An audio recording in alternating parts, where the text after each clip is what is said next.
吃啊！时间银行是以时间换时间，以服务换服务的互助养老模式。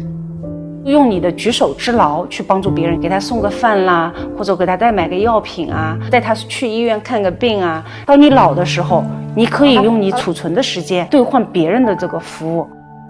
你进来就是按小时算，不管什么工种，律师、医生、理发，时间面前人人平等。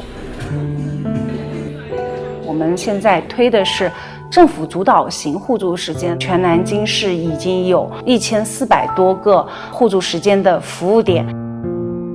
这个系统类似于我们打车啊，就是我需要服务了，我就可以一键下单。我们每天的目前大概有3000单左右，有接近20万的这样一个平台人数。低龄老人是我们活跃度比较高的一群人，我们女性很多都退休了，他们是很愿意来就是参与这项志愿服务的。你好啊，你好哎，快进来！从21年10月份吧，就到现在，帮扶老人大概有80-90个了。我的孩子在国外嘛，膀胱癌，但是我是20年前开的刀，膀胱改造的，所以生活上有好多不方便呢，就求助他们了。下午的话，他有什么事情，他基本上第一时间都是打电话找我，快带我送到医院去。有时候我讲我要走不动了，我就坐在他那个电动车后边。老年人现在就是缺少那种陪伴，缺少照顾吧。有个爷爷，他就是有阿尔兹海默症，女儿他们就把他就是反锁在家里面，他不知道什么时间，那个吃饭时间到了，帮他把饭送给他，让他吃到嘴里面，我才能走。南京有100多万60周岁以上不与子女同住的这种情况，主城区老龄化比例是非常高的，4个人里面就有1个老人，压力很大。80周岁以上的就是空巢独居老人，政府会免费给他发放时间的。所以我们做的这个互助的这个过程，其实是想替子女在他没有来得及来到他身边的时候，我们去补上这一环。所有的志愿者的这个流程是全部都有轨迹的，在后台监管平台上都能够查询到。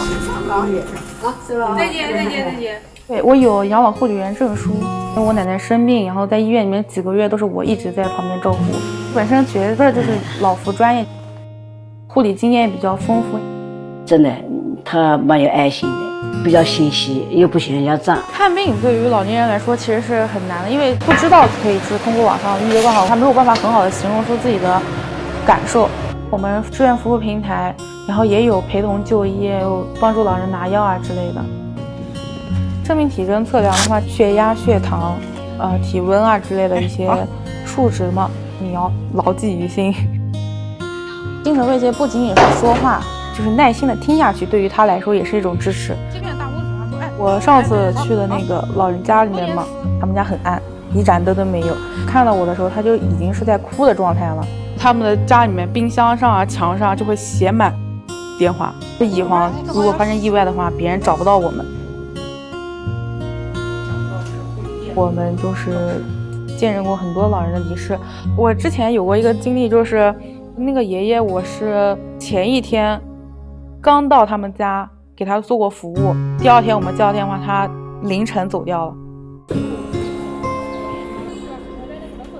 我们在推这个概念的时候，还有一个很大的原因，我们自己就是很多到了30多岁都是单身的，不想结婚的那种，老去以后我们经济还跟不上的时候怎么办？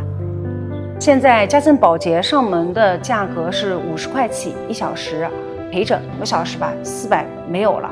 退休工资其实没有几个400块钱，但是我现在我自己储存的这一点时间，在我年迈需要的时候，我就可以换取相应的服务。